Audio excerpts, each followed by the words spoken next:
Bonjour Monsieur Ordet, bonjour Monsieur Lobry et bonjour Clément. Bonjour Monsieur. Bonjour Armand.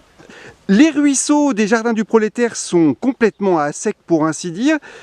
C'est un été très compliqué pour vous. Oui, bien sûr, mais c'est pas la première fois que ça arrive. Mais d'année en année, ça se répercute davantage. Hein. Ça s'amplifie. Ça s'amplifie, oui. Le gros problème, c'est l'absence de pluviométrie, on est d'accord? Exactement. Tout à fait. Quelles conséquences ça a sur l'arrosage des parcelles?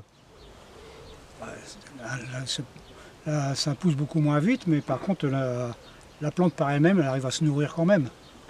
Hein. Oui, bon, la racine, elle descend plus profondément pour prendre sa nourriture. Il faut appliquer d'autres pratiques un peu plus contraignantes, c'est-à-dire qu'il faut procéder au paillage des légumes, ce qui permet de conserver un peu d'humidité au sol, voilà. Enfin, entre autres. Hein. Ouais, ouais.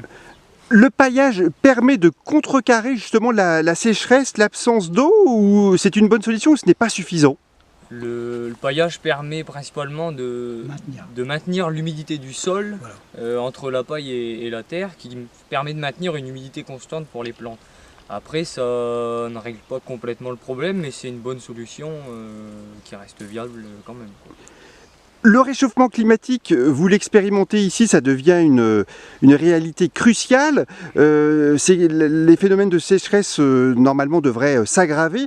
Ça veut dire qu'il faudra d'autres méthodes de jardinage à terme? Bon, je pense qu'il y a de fortes chances. Hein. Il faudra employer d'autres techniques. Hein. Éviter les semis plus tardifs, peut-être semer des plantes plus tôt, éviter les semis au mois de juillet-août. Décaler, changer nos façons de faire. Éventuellement changer même les plantes, les légumes en tant que tels, plus adaptés à des climats plus chauds? Ah ben, on est déjà en route. On y viendra certainement, ouais. Ça s'amplifiera certainement, puisque par ici, si on va dans un domaine beaucoup plus large qu'on va au niveau de la culture, par ici vous avez déjà des cultivateurs qui sèment du tournesol par exemple, même du sorgho. Voilà. Clément, vous êtes dans le ruisseau qui est complètement asséché, là vous le voyez concrètement. Hein. Là, il n'y a pas plus clair, hein. On peut marcher dedans, on voit que je m'enfonce très peu, donc on peut voir que la vase finalement a séché et devient presque de la terre, quoi, voilà. C'est peut-être sur le lit de tourbe carrément. Ouais, c'est ça, finalement on peut même se rendre compte que même en profondeur, il n'y a plus vraiment d'eau. Voilà. Oui, il va se trouver sur le lit de tourbe. Là. Clément, les salades dans votre parcelle ont 3 semaines, mais elles devraient être de plus grande taille. Oui, tout à fait. Normalement, une salade repiquée, en 5 semaines, on est capable d'en manger. Là, vous voyez qu'en 3 semaines, on se retrouve avec une salade qui est grande comme ça. Je pense qu'il va leur falloir minimum 8 semaines pour arriver à maturité au lieu de 5. Une autre conséquence du climat. Tout à fait. Peut-être qu'il faudrait les pailler. Peut-être qu'on attirerait les limaces, alors je ne sais pas trop ce qu'il faut faire, mais pas comme ça en tout cas, c'est sûr qu'il va falloir changer la façon de faire. Pour que les limaces viennent te dire bonjour. Hein.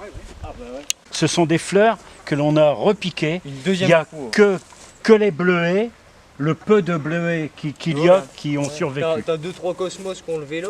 Un cosmos ça fait 1,20 m de haut normalement. Ah ouais. Alors, au début c'est vrai. On a commencé à les arroser, mais les tournesols, là, ils en ont marre. Hein. Voilà, même des tournesols, il leur faut un minimum d'eau pour pousser quand même, quoi.